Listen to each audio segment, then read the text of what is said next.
Saadet, suikaste ilişkin son gelişmeleri, orada konuşulanları aktarır mısın bize lütfen?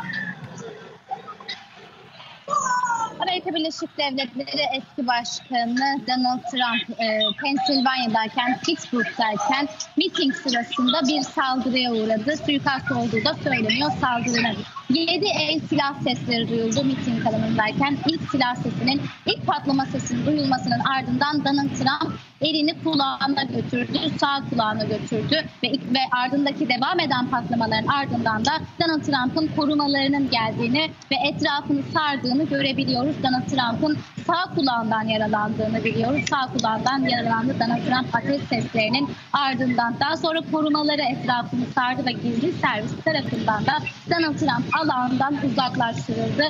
Sağlık durumuna ilişkin açıklama yaptı Donald Trump. İyi olduğunu söyledi. Sağlık durumunun iyi olduğunu söyledi Donald Trump. Sadece Donald Trump değil, orada kalabalık bir alan görüyoruz. Donald Trump'ın destekçileri olduğunu görebiliyoruz. Ve o destekçilerin de kalabalığında uzaklaştırıldığını söyleyebiliriz. Saldırganın etkisiz hale getirildiğine dair bir bilgi var elimizde. Saldırgan etkisiz hale getirildi ve özellikle miting alanında da bir kişinin yaralandığı, sağlık durumunda ağır olduğu bilgisi var. 7 el silah sesleri duyuldu o patlamanın ardından ve silah seslerinin hemen ardından da ilk silah sesinin duyulmasının ardından Donald Trump sağ kulağını eline götürdü. Yani ilk silah sesiyle vuruldu Donald Trump. Ardından gelen silah sesleri de çevredekilerin, miting alanındakilerin yaralanmasına sebep oldu diyebiliriz. Kürsüdeydi Donald Trump ve o kürsüde yaralanmasının ardından hemen yanına korumaları geldi. Korumaların ardından da gizli servis tarafından alandan uzaklaştırıldı. Gizli servisinde o bölgede ve konuyla ilgili de soruşturmayı başlattığını, soruşturmanın gizli servis tarafından da yürütüldüğünü söyleyebiliriz. Donald Trump'ın sözcüsü bir açıklama yaptı.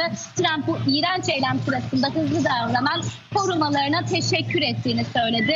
Durumunun iyi olduğu söylendi Donald Trump'ın sözcüsü tarafından ve bir tıbbi tesiste tedavisinin sürdüğü söylendi. ABD Başkanı Joe Biden konuyla ilgili bilgilendirildi ve Başkan Yardımcısı Kamala Harris de yine konuyla ilgili bilgilendirildi. Şu anda ben şu anda New York'tayım, Times Meydanı'ndayım ve burada da özellikle haberi alanların, benim yanıma gelenlerin, konuyla ilgili bilgi almaya çalışanların olduğunu söyleyebilirim. Özellikle endişe duyanların, ne olduğunu merak edenlerin olduğunu söyleyebilirim. Burası Pennsylvania'ya 1,5 saat uzaklıkta New York, ama bu bölgede bile polislerin hareketli olduğunu, polislerin de çevrede dolaştığını yine söyleyebilirim. New York, Pennsylvania eyaletine 1,5 saat uzaklıkta ve özellikle burada Times Meydanı'nda da yanıma gelenlerin, bize konuyu merak edenlerin, Trump'ın sağlık durumunu merak edenlerin, endişeli olanların da olduğunu söyleyebilirim. Bir suikast girişimi olduğu söyleniyor ve bu suikast girişiminin de demokratlar tarafından, ABD Başkanı Joe Biden tarafından yapıldığını düşünenler de var. Tam seçim sırasındayken, seçime çok az bir süre kalmışken ve Donald Trump'la Biden arasında da kıyasıya bir mücadele varken, anketlere baktığımızda %1, %2 ile Trump önde giderken bu saldırının bir suikast olduğu da düşünülüyor. 2 ölü olduğu belirtiliyor şu anda ama özellikle bir saldırganın etkisiz hale getirildiği bilgisini aldık. Bir kişinin de yaralandığı bilgisini aldık. Donald Trump İlk silah sesiyle yaralandı. İlk duyulan silah sesleriyle yaralandı. 7 el silah sesi duyuldu miting alanında ve ardından gelen silah sesiyle de çevredekilerin yaralandığını, çevredekilerin yara aldığını biliyoruz. Hemen korumalar müdahale etti. Hemen korumalar kürsüye çıktı. Trump'ın etrafını sardılar ve Trump yine aslında o görüntülere baktığımızda sağ kulağından kanlar aktığını görebiliyoruz o görüntülerinde. Sağ kulağını tuttuğunu ve kanlar aktığını görebiliyoruz. Donald Trump korumalara hızlı müdahaleleri için de teşekkür etti. Şu an bir tesiste sağlık durumu iyi olduğu söylendi. Tedavisinin devam ettiği söylendi şu anda Donald Trump'ın. Ama miting alanına baktığımızda miting alanında bir panik vardı. Çünkü yaralı sadece Donald Trump olmadı. O silah sesleriyle birçok kişi, miting alanındaki birçok kişi panikledi. Birçok kişi de çığlık sesleri duyuldu. Özellikle silah seslerinin ardından hemen çığlık sesleri duyuldu ama bölgenin boşaltıldığını, tahliye edildiğini de söyleyebiliriz. Yine Pittsburgh kanalından, bu ABC kanalına baktığımızda bölge savcısının verdiği haberine göre de bir kişinin öldüğü haberi bilgisi var şu anda. Pittsburgh savcısının, bölge savcısının haberine göre de bir kişinin öldüğü bilgisi var ama özellikle saldırgan olduğu düşünülüyor. Bu bir kişinin etkisiz hale getirildiği düşünüyor. Kim olduğu bilinmiyor, kimler tarafından gerçekleştirildiği söylenmiyor bu silah seslerinin, ama şöyle bir açıklama geldi. Silah seslerinin peş peşe duyulduğu, peş peşe silah seslerinin duyulduğu söylendi. Özellikle Mississippi'deki saldırıda, ama yine baktığımızda Trump'ın sağlık durumunun iyi olduğunu, bir sağlık kuruluşunda, bir tesiste tedavisinin devam ettiğini söyleyebiliriz. Saldırıyı kim ve kimler gerçekleştirdi? Saldırının faili kim henüz bilinmiyor ama bölge savcısı soruşturmayı başlattı. Soruşturma devam ediyor ve bölgede, özellikle Pittsburgh bölgesinde, Pensilvanya'da güvenlik önlemleri alındığını, bölgenin güvenlik içinde tutulduğunu da söyleyebiliriz. Sadece Donald Trump değil, bölge de boşaltıldı, miting alanı boşaltıldı. Birçok insan var, birçok insan görebiliyoruz mitingde, birçok Trump destekçisi görebiliyoruz ve saldırıdan sonra o paniklemeyi görebiliyoruz. Çığlık seslerini duyabiliyoruz aslında görüntüleri izlediğimizde. Bu o çığlık seslerinin arasında da yaralananların olduğunu söyleyebiliriz. Tam seçime yaklaşmışken, seçime az bir zaman kalmışken Donald Trump da seçim çalışmaları kapsamında miting için Pensilvanya'daydı. Bundan sonraki seçim çalışmaları nasıl olacak henüz bilinmiyor. Korumalar, güvenlik önlemleri nasıl artırılacak, ne seviyede artırılacak henüz bilinmiyor ama özellikle bölge savcısının Pittsburgh bölgesinde güvenlik önlemleri aldığını ve soruşturmayı da bölge savcısının gizli servisin yürüttüğünü söyleyebiliriz. Gizli servis soruşturmayı yürütüyor ve bölgede güvenlik önlemleri alındı. Biden'a bilgi verildi. Yine Biden'ın yardımcısı, başkan yardımcısı Kamala Harris'e de bilgi verildi. İlk briefingi aldı Biden. Yine baktığımızda Cumhuriyetçiler oradaydı. Bu saldırıda demokratların Biden tarafından, demokratlardan, Biden destekçilerinden geldiği bir suikast olduğu söyleniyor. Hem sosyal medyaya baktığımızda hem de aslında Times Meydanı'nda, burada az önce yayın arasında konuştuğumuzda da buradaki insanların da bu saldırıyı gerçekleştirenlerin Biden destekçileri ve bunun bir suikast olduğunu söylüyorlar. Burada da bir endişenin hakim olduğunu söyleyebilirim. Yanıma gelenlerin, durumla ilgili bilgi almaya çalışanların, Trump'ın durumunu merak edenlerin olduğunu da söyleyebilirim. 1,5 saat uzaklıkta New York, Pensilvanya bölgesine, ama burada da hareketlerin olduğunu, özellikle polislerin ve ambulansların buradan da geçtiğini söyleyebiliriz.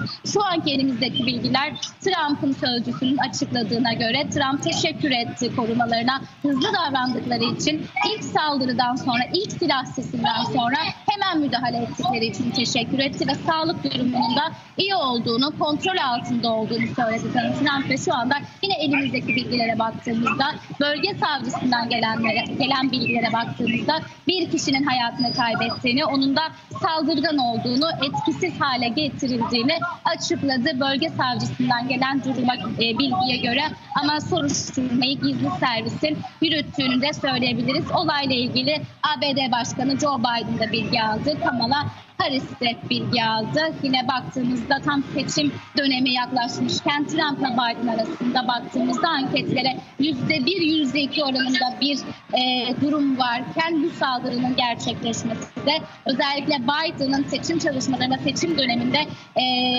zayıf performans nedeniyle adaylıktan çekilmesi gerektiğini söyleyenler varken, bu saldırının da demokratlar tarafından gerçekleştirildiği söyleniyor. Hem buradaki insanlar tarafından hem sosyal medya tarafından, ama kimin gerçekleştirildiği, kim tarafından, kimler tarafından gerçekleştirildiği bilinmiyor. Gizli servis soruşturma yürütüyor ve gizli servis tarafından da soruşturma yürütülecek. Zamanla, yakın zamanda da hem saldırıyı gerçekleştirenlerin kim olduğu hem de saldırının neden ve nasıl gerçekleştirildiği yine gizli servis tarafından açıklanacak. Donald Trump şu anda hem kendisinin de bilgi verdiği üzere sağlık durumunun iyi olduğunu söyleyebiliriz. Sağlık durumu iyi Donald Trump'ın, sağ kulağından yaralandığı sağ kulağından da yine kanlar aktığını görebiliyoruz. İlk saldırının, ilk silah sesinin ardından tuttu Donald Trump sağ kulağını ve hemen korumalar müdahale etti ama ardından silah sesleri gelmeye devam etti ve hem orada bulunanlardan hem de bölge savcısından gelen bilgiye göre pat pat pat geldi denildi aslında silah sesleri. Yani peş peşe geldi o silah sesleri. Birinci silah sesinin ardından durmadı silah sesleri ve devam etti. İlk saldırıda, ilk silah sesinde Donald Trump yaralandı ama peşindeki silah seslerinde de yine özellikle miting alanının kalabalık olduğunu görebiliyoruz. Miting alanında da yaralananların olduğunu söyleyebiliriz. Bölge savcısı saldırgan ve mitinge katılan bir kişinin hayatını kaybettiğini söyledi. Bölge savcısının, Pittsburgh bölgesinin savcısının yaptığı açıklamaya göre yine birden fazla kolluk kuvveti kaynağının dayandırdığı haberlere göre de hem bölge savcısının hem de kolluk kuvvetlerinin verdiği açıklamaya göre de saldırganın etkisiz hale getirildiği açıklandı. Saldırgan etkisiz hale getirildi ancak saldırı neden ve kimler tarafından özellikle gerçekleştirildi? Bunu da gizli servis takip edecek, soruşturmayı gizli servis yürütecek. Ama biz Biden'ın, özellikle biz Trump'ın sağlık durumunun iyi olduğunu görebiliyoruz. Çünkü hem kendi sözcüsü açıklama yaptı hem de kendisi açıklama yaptı.